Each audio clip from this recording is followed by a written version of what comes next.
What if the prophecy was wrong? What if Lord Mictlan cannot be stopped? Let me help. I am Sats, the Prince of Bats. Uy, uy, el vampiro guapo. Bring me that Seca princess.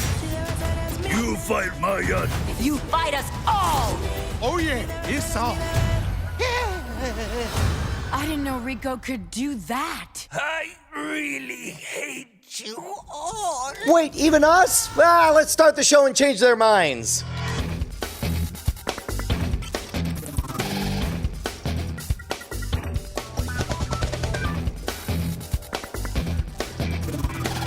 Welcome to Cord Killers, the show about watching the stuff you love when you want, where you want, however you want. I'm Tom Merritt. Hey man, I'm Brian Brushwood, but most importantly, Bryce, am I imagining things, or was that almost certainly the end of the movie that they just showed us? Well, it's where a bunch of disgruntled teammates come together at the end. Well, you probably could have guessed that to begin with. And also, it's not a movie. What? That's right. That was a trailer for Netflix's upcoming 3D animated mini-series, Maya and the Three, coming October 22nd. It follows Maya, and she's the Eagle Warrior, and she's got outcast companions. They're going to stop Lord Mictlan, who is the god of war, and they're probably going to save the day, and it's going to look like a DreamWorks movie. Wait, you're going to defeat the god of war by going to war with him? They'll go to Fight fire peace. with fire, You gotta go to Brian. peace. That's the okay, all right. That's October 22nd. The best way to defeat the god of war is to prepare to defeat the god. The only way to stop the world's greatest chess player is to beat him at Play chess? Oh dear. So October 22nd on Netflix. Maya and the Three made me immediately think of Kubo and the Two Strings and the drawing of the Three all at once. Oh, geez, that's a very weird combination to anybody Right. who knows both of those properties. It does look a little like Kubo and the Two Strings. Has nothing to do with the drawing of the Three, I'm guessing. Although now I want it to. That's headcanon right here, Tom. Who knows? A little Maya mythology mixed with Stephen King. That'd be amazing. Let's go on to the primary target.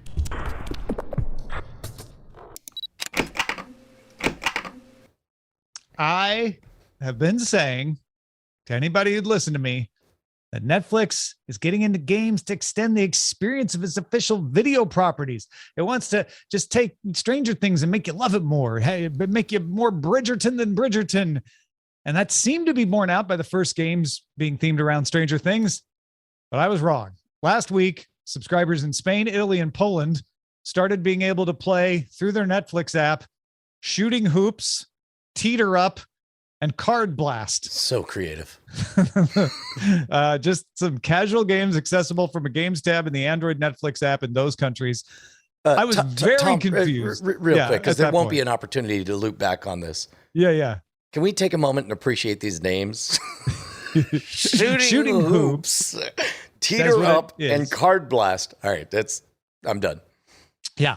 So I was very confused after that. I'm like, I have no idea what Netflix is doing now. However, later in the week, Netflix acquired a game studio, Night School Studio, the maker of narrative-driven titles, most famously Oxenfree, After Party, and of course, Oxenfree 2. Oxenfree shares a lot of thematic similarities with Stranger Things, and Night School did work on a canceled Stranger Things game, but Netflix says it intends to add, quote, exclusive games designed for every kind of gamer and any level of play that will be included with its membership with no ads or in-app purchases. Night School will continue to work on Oxenfree 2 as well as new game worlds. So I think what we may be seeing, I still can't explain Teeter Up, except that maybe they're just flexing the distribution muscles a little bit. But I think we may be seeing the first move toward Netflix branching out from video. I've been thinking they're going to be focused on video as entertainment, but this would be them saying not just video, still entertainment. It tried to do this once before. It announced it would ship game console games as part of the DVD service known as Quickster, which, by the way, brief side note, Netflix started calling the DVD rental part of its business DVD.com years ago. Nobody had a big deal about it like they did about Quickster. But when Quickster went away, quickly within weeks after being announced, so did the idea of adding games. But Brian, you think you may have tracked down a little bit of what's going on with Netflix? Well, my first thought was, oh my God, I think Netflix is going to make a play to fill the void left by Gamefly, he said. And then just as an afterthought, thought, is Gamefly still around? Gamefly still around. And ironically, Gamefly does rent DVDs and Blu-rays. Not to mention, Redbox and other competitors are doing games. You can go get games at like the Redbox.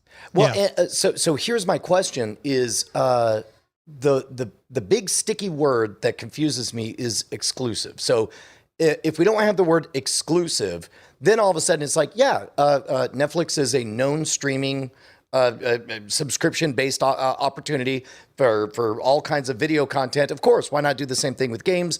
Might get a little bit tricky with downloading. You could take on Steam. You could take on Origin from EA. You could take on all these services. But exclusive makes them a video game publishing house, which is and you buy a studio to be a publishing house to further bolster that. Correct. Yeah, I guess so. So it becomes like what, Netflix Studios or something like that. But my initial reaction is bad idea. Don't do that. But then again, my initial reaction was the same thing for Microsoft getting into video games. Like, from the people who brought you Word and Excel, it's a video game system. I thought that was really stupid. But of course, they launched with Halo and all that stuff. So follow my thought process here. I have been not thinking everybody's like, oh, Netflix is going to go after Stadia. They're going to do a streaming video game thing Stadia. And I've been like, no, they're not. And so I think, what does Netflix do? Netflix tries to leap ahead and do the thing before it becomes obvious, right? They were doing streaming when everyone said, what a horrible idea, streaming. Nobody wants to stream. Everybody's fine with DVDs. And then eventually everybody wants to stream. Oh, wait, Netflix has been doing that for years. Netflix is going to lose all its catalog stuff. Netflix was already making originals. And by the time it was losing its catalog stuff, it was filling up its subscriptions with originals. So I thought, okay, what it's going to do is people are going to say, Netflix doesn't have any franchises. And so its big move would be, hey, check this out. By the time you noticed we didn't have enough franchises, we had built video games and theme parks and merchandise and everything around these franchises. And we're making money off that, which I still think they probably will also do.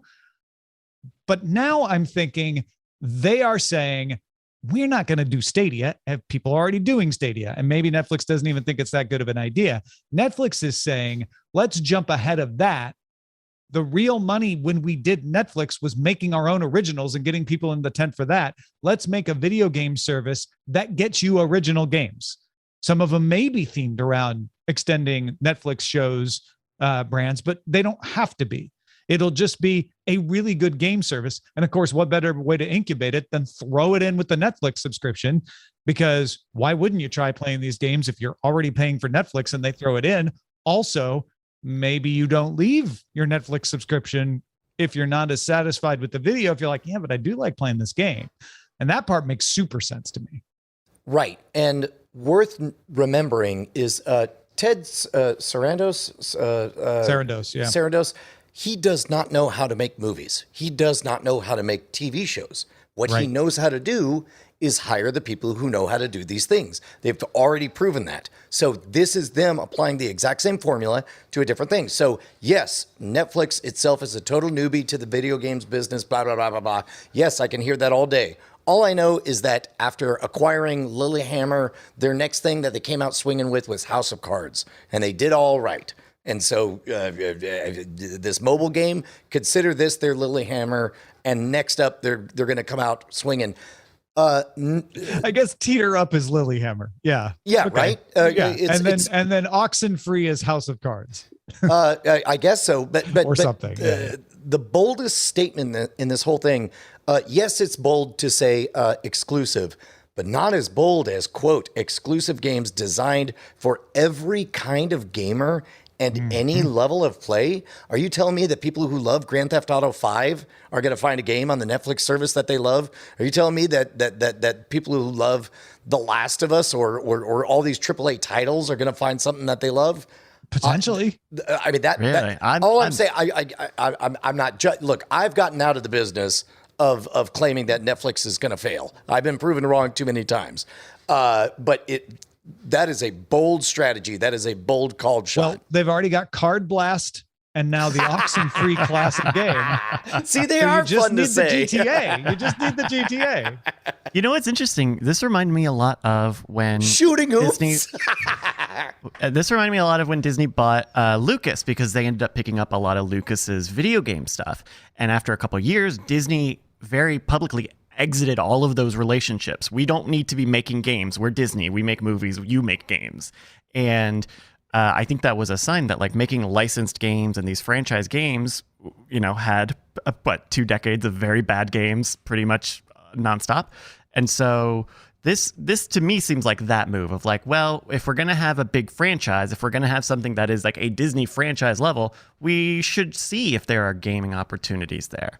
My only question for you, this isn't underlined, is when Disney bought Lucas, they bought it to get Star Wars, right? Exactly.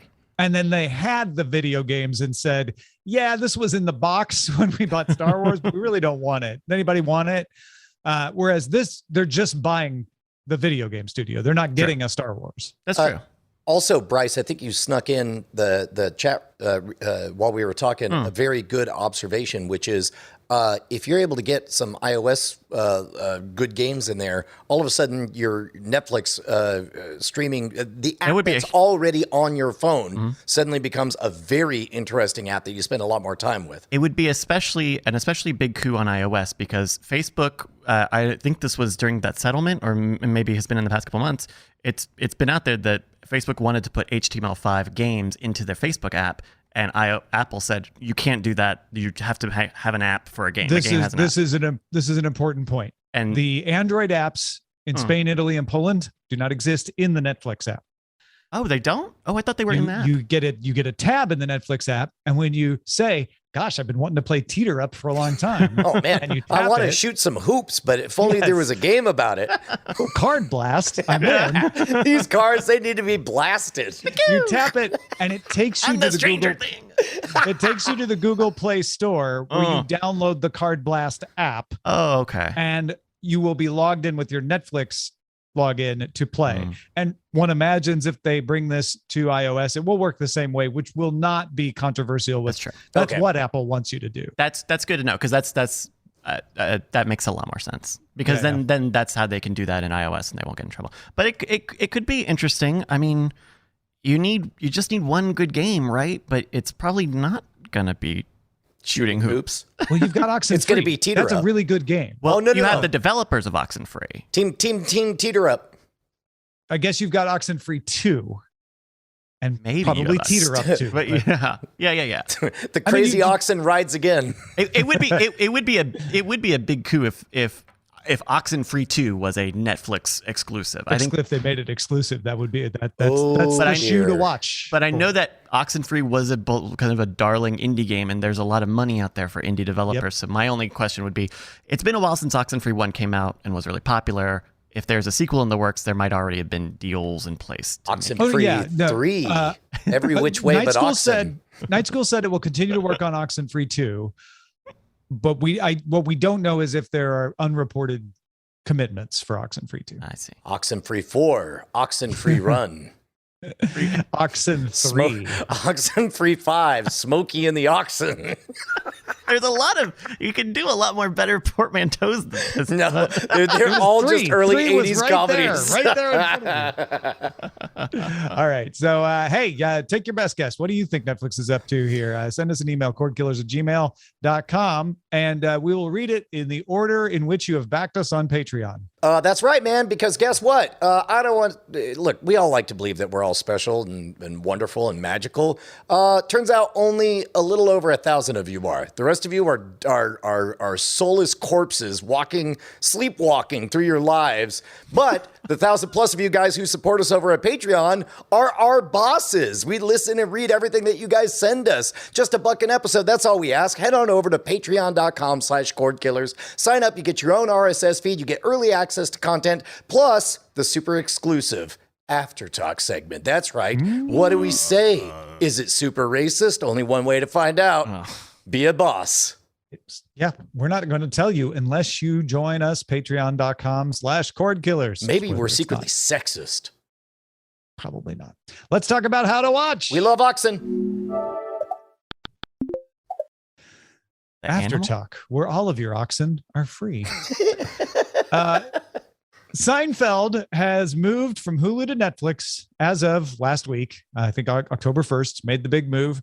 And suddenly the larger user base of Netflix noticed that the library of episodes from Seinfeld is 16:9, not the original 4:3, not because they restored the footage from wider shot masters, but because they just cropped it.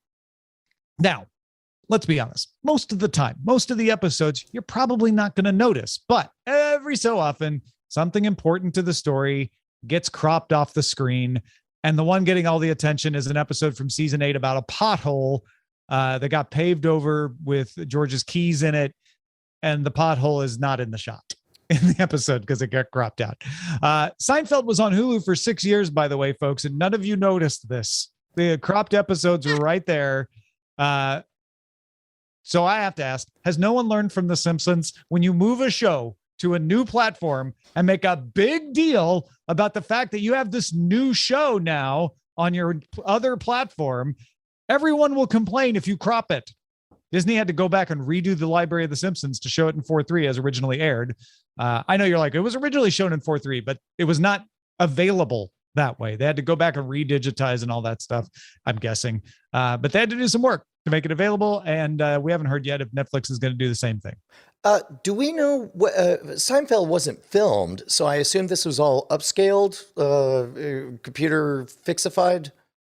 I think it's just cropped.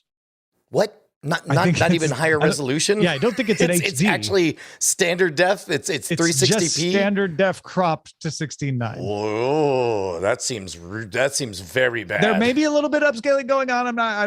Don't hold me to that, but I'm pretty sure they didn't remaster it or anything. Cordkillers@gmail.com if you've heard otherwise. Yes, you're 100% right, Tom.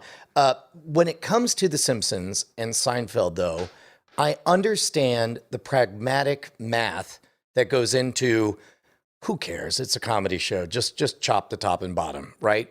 When it comes to more nuanced artistic presentations, I'm going to bring something up that we haven't talked about since it first came out, like almost 10 years ago. But the widescreen high definition version of The Wire, which was, I believe, shot on film and authentic. David Simon, the showrunner creator, he gave this amazing essay where he talked about every single shot and how he framed it, and times that he felt it was right to punch in, times that he thought it was right to just chop the top and bottom, times that because he shot everything with plenty of space on the sides. And unfortunately, the videos have since been made unavailable, but he talks about how different scenes read ever so slightly different. For example, there was one shot in 4:3 where all the union workers are gathered together, and with the bars on the side, it looks like there's tons of them. But then in the 16:9, you see that, nope, this is definitely a group of only 35 people. Mm-hmm. And it actually played into this sense of kind of isolation and David trying to punch up to Goliath or whatever. It's really, really wonderful. I highly recommend if at least reading the essay about the thought that can go into this kind of decision. If I were to be cynical, so let me be cynical for just a moment. For once. I would say Netflix knew this. They can't have not known this. They're not, it's not like they weren't paying attention to the whole thing around The Simpsons.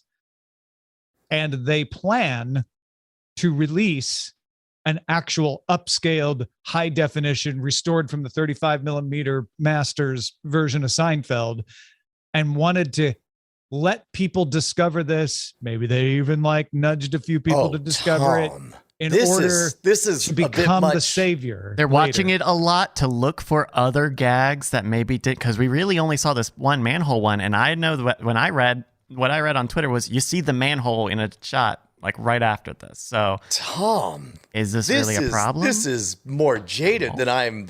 Well, I never sign me up. I'm on this mailing list. I'm in for this. Tom, that's Brian talk, and we've already got one Brian on this show. Hey, you had the reasonable gamefly thing earlier. Okay, all right. We're doing role reversal tonight. Yeah, it's swap-a-roo day. Yeah, I'm not saying that's what happened. but I could I see don't know. someone like Brian, for instance. I'm kind of digging Cynical Tom. I'm on your side, Cynical Tom. See Tom, let's go. Listen, let's just say in a couple of weeks when on Cord Killers, we're talking about how Netflix has updated its Seinfeld library. You heard it here first. I mean, by the way, it's good to be the prognosticator who's always predicting bad things, because you will not remember any of your wrong predictions, but you will always remember the time that you were right. No one will. And all kidding aside, I think they kind of have to do what Disney did at the very least, which is Disney. All Disney did was take the 4:3 versions of Simpsons, digitized them, and replaced their library with them. And even if Netflix doesn't go beyond that, they should do that, right? Yes, 100%. And you're right. There's no such thing as bad publicity, especially when you're getting paid for all the views and all that stuff. But the most important thing, the real adjudicators of this are going to be the audience. Cynical Tom, is he right? cordkillers@gmail.com. All right, let's talk about what to watch and Under Surveillance. Not like real estate. It's all about location. Under surveillance. I mentioned Squid Game last week. Squid Game is the Netflix show about broke adults joining a series of deadly kids games to try to win money and get out of debt. And buzz around Squid Game has only got bigger since last week. We actually talked about the Code Conference on Monday, but here's a reminder of something Netflix co-CEO Ted Sarandos said. The series was on track to become the platform's most popular non-English show and possibly its most popular show ever. Sarandos said it was, quote, #1 in the world, like everywhere in the world. Man, he didn't say man, but he said like everywhere in the world. Bridgerton, as we heard from that Code Conference talk last week, is Netflix's most watched series, followed by Lupin, which is actually in French, so therefore Netflix's most watched non-English series. And we got this off those slides. Fast forward to Friday, where the buzz has built big enough that the Wall Street Journal did a deep dive on the development of the series. Netflix's head of creative for Asia Pacific, Min Young Kim, told the Wall Street Journal Friday, "It's still trending up. We've never seen anything grow as fast and aggressive as Squid Game." And Squid Game's creator, Hwang Dong-hyuk, came up with an idea more than a decade ago. So, overnight sensation that took 10 years to make. Back then, 10 years ago, it was considered too violent and too unrealistic. But by 2019, the story felt a little less fantastic, and Netflix picked it up. Netflix encouraged the colorful visuals and asked for some of the game's rules to be simplified to make it easier for non-Koreans to follow. That quote, "It's still trending up. We've never seen anything grow as fast and aggressive as Squid Game." Not even Tiger King? Apparently not. I do believe that for the Asia Pacific subsection of Netflix, but they're talking about worldwide when they in these quotes. Yeah, I guess so. Wow. And you gave it a watch and you liked it. Is it that good, Tom? It's not. I have a new favorite character. It's not Cynical Tom. It's Elitist Tom. Go ahead. Tell us how many better Korean dramas there are. Well, and I say that I tried to play all my elitist K-drama fan cards last week. And honestly, the most K-dramas are quite different. They're usually romantic comedies, but they're often adventure stuff. I found DP, though, which is like a really gritty telling of military police trying to track down draft dodgers, dealing with, the climate that happens in a mandatory military and all that. I found that way more compelling. Squid Game is good, though. Don't get me wrong. It's good. I have a good friend, though, who's like, I couldn't keep watching it. Like, it's too much. So it's not really for everyone, but there is no doubting that it is wildly popular. Is it too much for me to watch? My 13-year-old daughter, we really enjoyed, despite the hyperviolence of Invincible, we enjoyed that so much. But whereas the boys, the sexual stuff, I don't know, it just makes, she's in the middle of puberty, so it makes that weird. I was going to say, there's not a whole lot of sexual content. There's a little bit. There's not but it's not like the boys. The violence, though, is right up there, and it's live action too. So, I don't think your oldest would like it. honestly. Oh, no. My oldest maintains a very healthy diet. Like if media is food, nothing but leafy greens for that one. This one is not. This is red meat. Yeah. But red meat of a human being squashed by a game gone wrong. It's not even just the violence. There's also, themes of exploitation, and class structure that could be disturbing. I think it's a great telling of that tale, and not trying to make anybody into a hero about it. But I don't know. It's a great attempt. Except it wasn't, because it's 10 years old, but it could be seen as an attempt to take a Black Mirror episode and make a series out of it and be successful. It is that kind of story here. Bryce, have you seen this yet? No, I haven't. Okay. Yeah, I probably won't watch it, if only because, like, I don't know. I watched we were talked about this a little bit last week, but I watched some of Alice in Borderland, and so I feel like sure this is you already got the bit. Yeah, I'm sure that this is a substantially different concept and all. Sure. Yeah, and you know what? Likewise, I just watched Free Guy, which I'm pretty sure is the same movie, so I'm not even going to bother. I just watched Hometown Cha Cha Cha. They're both about being stuck in a. They're both the isekai world. I once played Super Mario Brothers, so I mean it's all the same. Though, Bryce, I don't know for sure, but this isn't stuck. Oh, you're there by choice. Oh, okay. Well, that is kind of different. Yeah, I might give it a try, but yeah, I don't know. It doesn't grab me quite much. I like the thing that would get me to watch it, which I think is what's happening a lot, is it would take everybody around me telling me that the show's very good to watch. Bryce, I want you to know you are you have my proxy. You are my canary in a coal mine. If you dive in and say it's worth watching, I'm already the one who's on the fence. Okay. I know that's why I will tell you both. It's worth watching. I don't know if it deserves to be the most popular Netflix show of all time. That's where my reaction, but it is worth watching. I think both of you would get something out of it. That, of course, belongs to Lilyhammer. They hit a home run on the first go, never capture the magic again. Yeah. Bridgerton. What a waste. Okay, so there you go. And real quick, Hwang Dong-hyuk is busy making films and TV shows, but Netflix is saying, yes, we'd love to do a second season. He's really busy and he has to be involved, but they intend to make it happen. So it does seem like a second season of this is on the way. It just might not be on the way anytime soon. Disney announced the Book of Boba Fett series will arrive on Disney Plus December 29th. Giving you a little New Year's Eve watching to binge on. Of course, stars Temuera Morrison as Boba Fett. Morrison played Jango Fett and also plays Boba Fett and all the clones in all the animated series. Ming-Na Wen will return as Fennec Stan. Jon Favreau and Dave Filoni will EP alongside Robert Rodriguez. Have we already verified whether or not this is exactly at the same time as Mandalorian or before it? I don't know.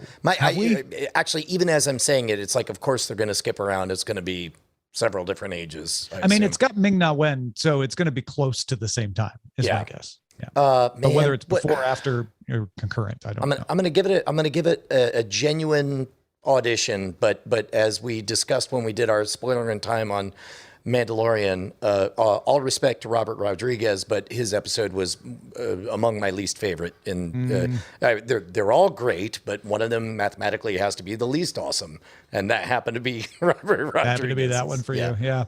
And don't forget, there was the teaser at the end of the Mandalorian.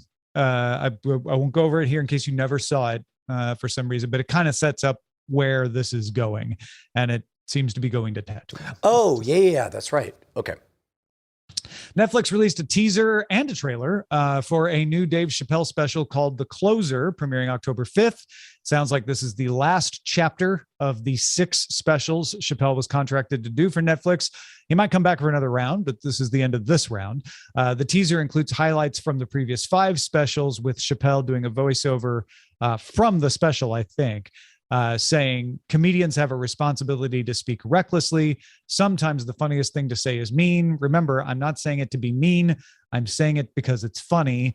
And then a full trailer was released right ahead of the release on Monday, voiced and starring Morgan Freeman. they're just doing a funny bit. I don't know if that'll be in the special or not. Yeah, no, I think that I strongly suspect this is a standalone bit that they did. But that is, number one, a very good observation, because it's always the court jester who kind of speaks on behalf of the king, saying things that the king must never say in public because he's just making a joke or whatever.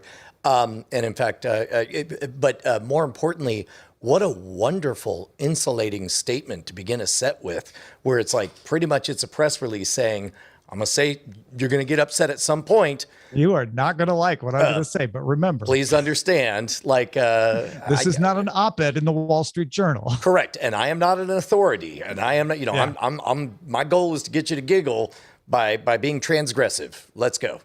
Yeah.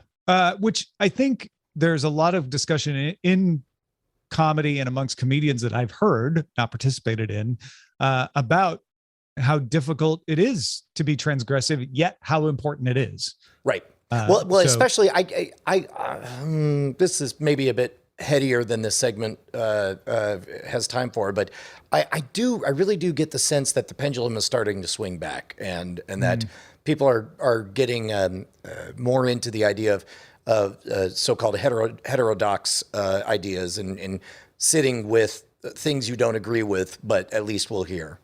Mm-hmm.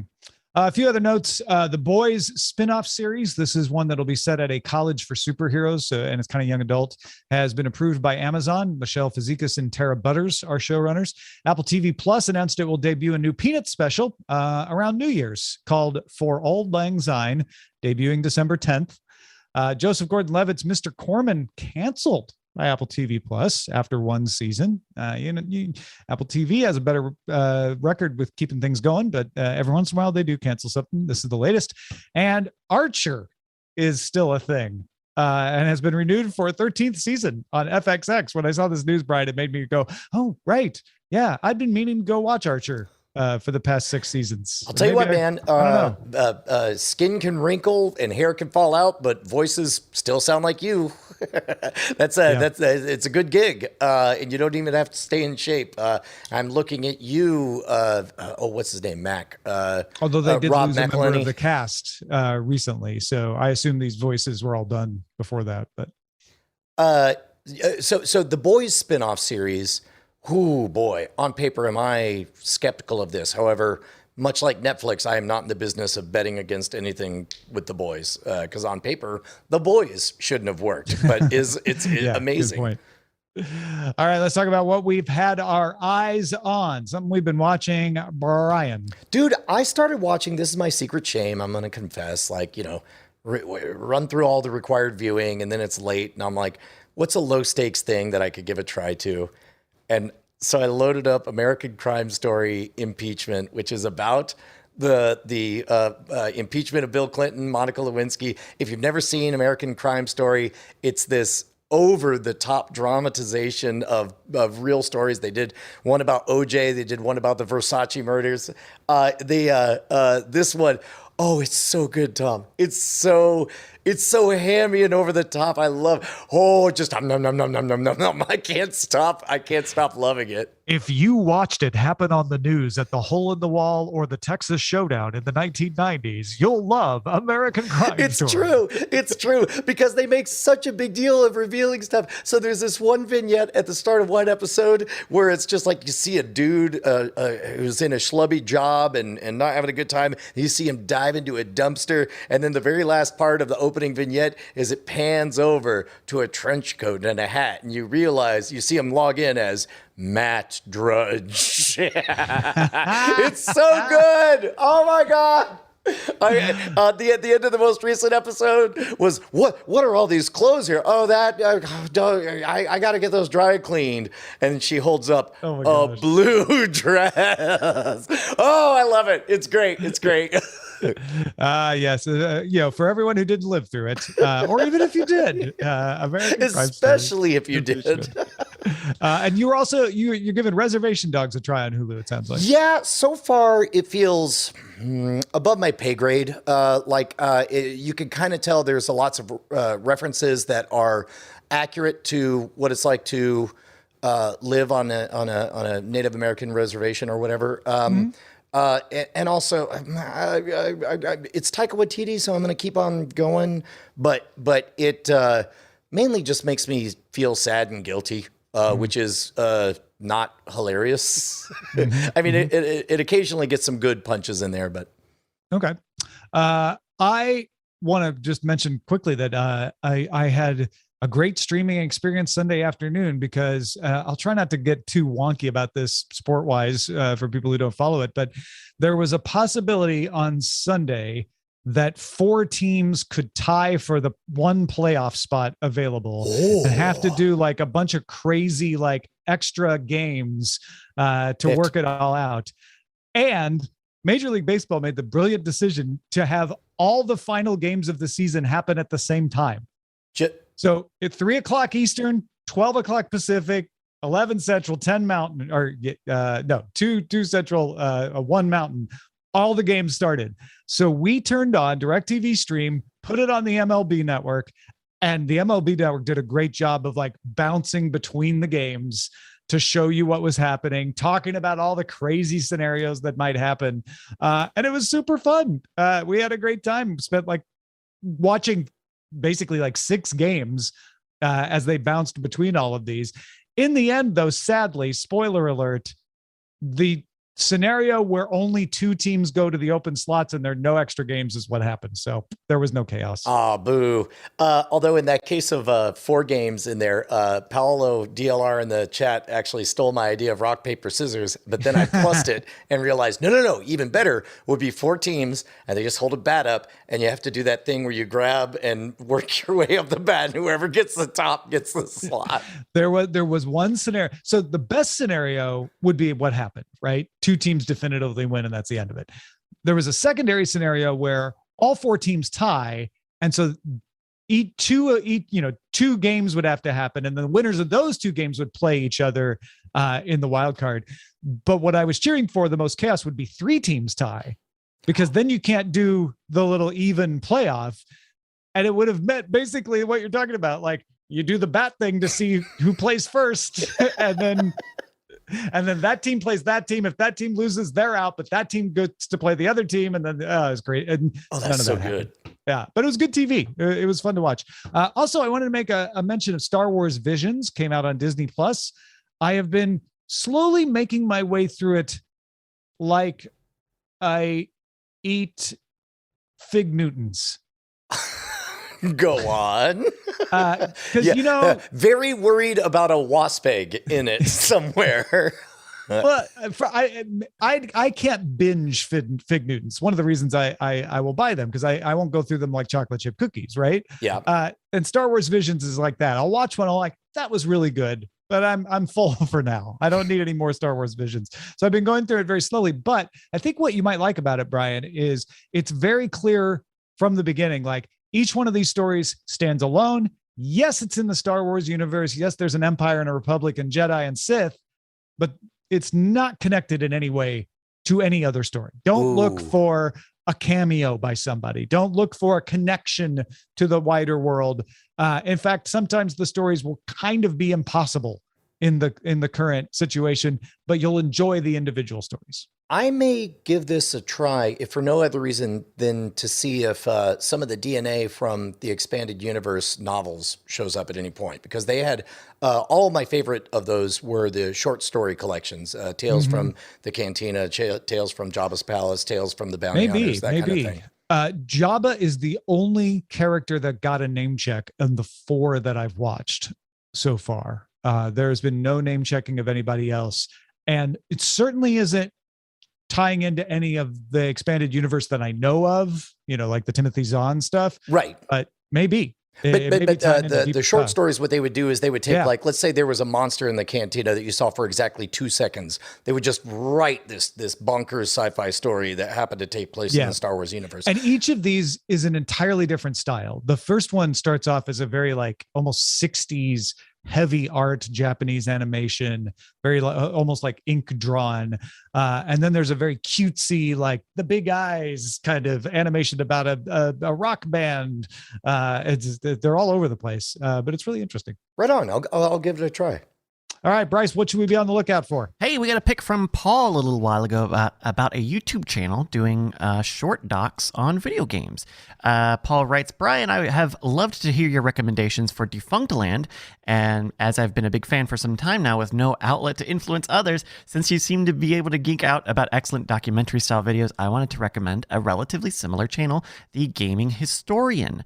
Where Defunctland is to defunct rides and parks, The Gaming Historian is to video game history. Some of his multi-million view episodes are fairly long, from Tetris to his popular Mario game series to the story of Spyro or the surprisingly entertaining story of the ESRB.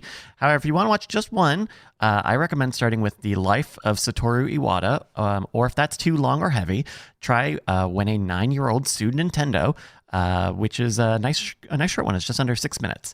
These videos easily equal the immense quality of Defunctland and bring a whole new part of history to life for me. As always, thank you for all the amazing content. Paul. Thank you, Paul. Ooh, this looks very, very tasty. What are you doing? You're showing up on a street corner. You're opening up your trench coat. You're like, hey, man, just try a little crack. It's really good. I think you'll like it. What crack? You don't even have to get get from me. I'm not trying to sell it to you. Yeah, I'm giving you a gift. It's crack. It's called a crippling addiction. I'm all in. I'm all in. I will definitely give this a try. Yeah, I watched a little bit of this. I think that they're well put together. They're well researched. Their scripts are good. So they've got over 100 of those videos here on YouTube at youtube.com/gaminghistorian, or I'm sure if you search it, you'll be able to find it. If you've got something we should be on the lookout for, email it to us, please. cordkillers@gmail.com. Thank you. Yeah. Hey, real quickly, folks, I want to mention that I'm doing an audio podcast of a book that I haven't finished yet. So it's kind of the raw version before the editors polish it up, but I'm recording to help me edit it. Right. So as I voice it, it helps me spot things. You don't have to hear me stop down and correct things, though. You can hear me just reading the story. It's called The Girl at the Bottom of the Lake. It's about the Dimension Rangers and rifts. And it's on my writing Patreon, patreon.com/ace detect. But you don't have to remember that. Just subscribe to my newsletter, freetomnewsletter.com, and I'll hook you right up. Heck yeah. Hey, we had a Doghouse Systems success story, Brian. Ooh, this one made me very, very happy. As you guys know, Doghouse Systems has loaned/donated all of the power, the horsepower that runs this studio. Rapid Eye writes in saying, hey, fellas, been listening to you guys for a few years now. Was finally able to pay you back. My daughter and her boyfriend are graduate students here in the U.S., and we're 3 weeks away from going to Spain for a semester when his laptop died. They know I'm a computer geek, so they reached out to me for recommendations. He told me he used his laptop for gaming and wasn't afraid to spend up to $2,000 for a rig. I pointed him out to the usual suspects, helped him on specs, but most of them were out of stock or couldn't deliver in time before they left for Spain.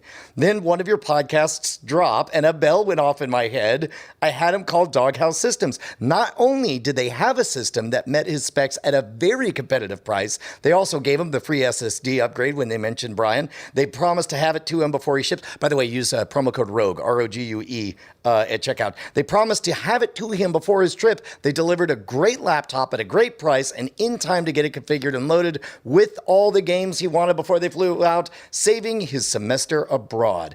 Great sponsor. That'll be at the top of my list next time I'm in the market. LTS. Thank you very much, Rapid Eye. Oh, thank you, Rapid Eye. I'm glad that worked out for you. Yeah. That's awesome. Yeah. And sending your daughter and her boyfriend to outer Spain. Brave. Is outer Spain riddled with bandits or something? Yeah. Oh, well, I thought only billionaires got to launch themselves into outer space. Oh, I see what you did there. Okay. Yeah. Let's move on to the front lines quickly. So we don't focus on that fun.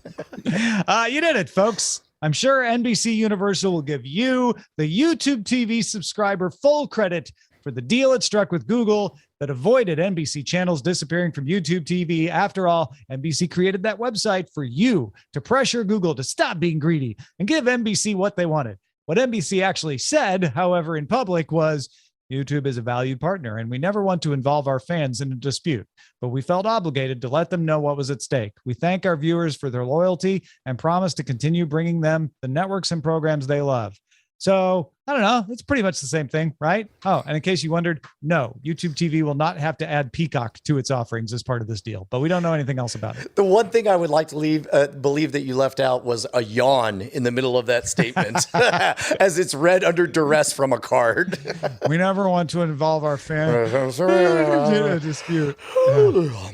But, hey man, speaking of peacemaking, Disney and Scarlett Johansson's people have settled the lawsuit alleging that Disney broke its contract when it released Black Widow on Disney Plus at the same time as in the theaters. Nobody admitted what brought about the settlement, but, and now this is my personal theory, Tom, nutty idea, I think it's money. Ooh. I hadn't heard that one. Wow. This is doubly funny because you wrote that for me to say. I hadn't heard that one since I wrote it this morning. The U.S. Federal Communications Commission's Enforcement Bureau found that Pluto TV violated accessibility rules over closed captioning. It's the first time the FCC has had to enforce the 2012 rules lining out when closed captioning is required on internet-based services. Basically, the rules are any program that was previously aired on television with captions has to also be offered on the web with captions. And what happened was Pluto wasn't just trying to be a scofflaw.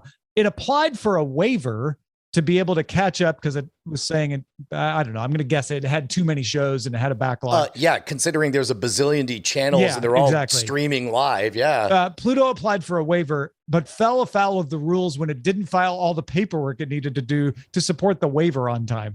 Viacom CBS will pay a $3.5 million fine and agree to a compliance plan for Pluto TV as a result. I have to admit, reading the FCC rules, it was like, man, we really didn't want to fine them, but we gave them a lot of chances and they didn't get their stuff in. So we had to. Oh, really?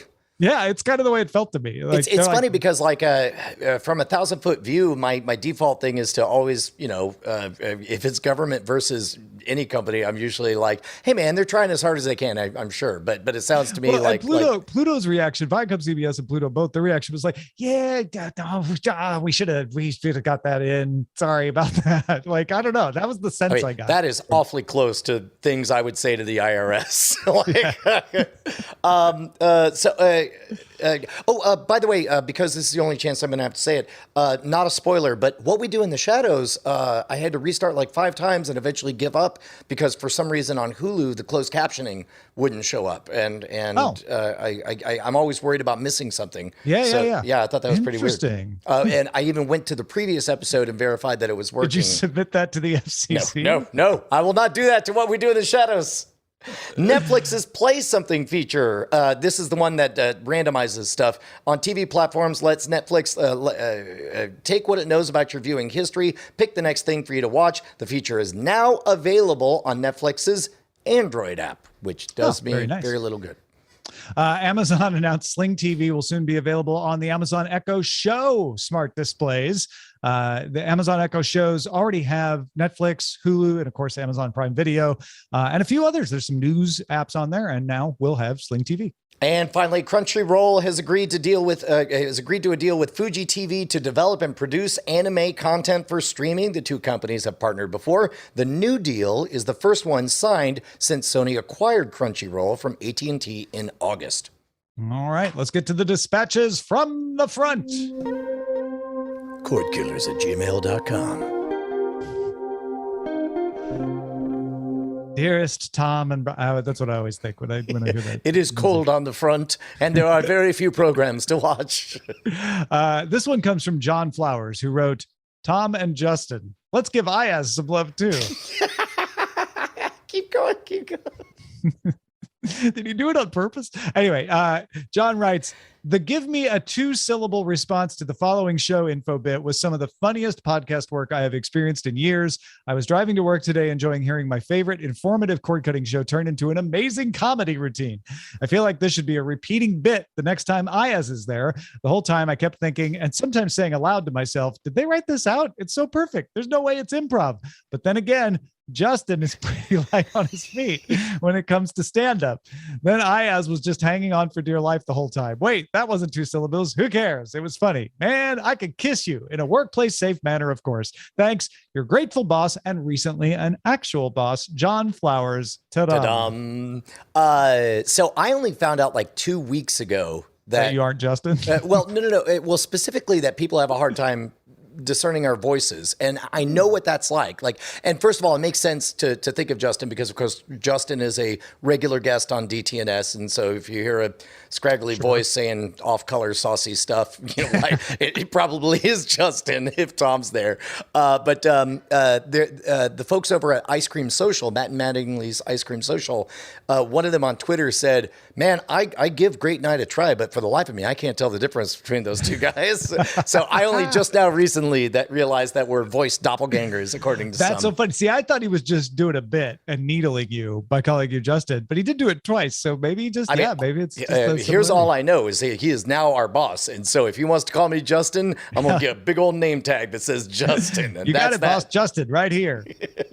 And then Ander Christensen wrote in and said, "Hey, gang, I thought I'd update you on the promos I'm being fed before being able to get my tickets.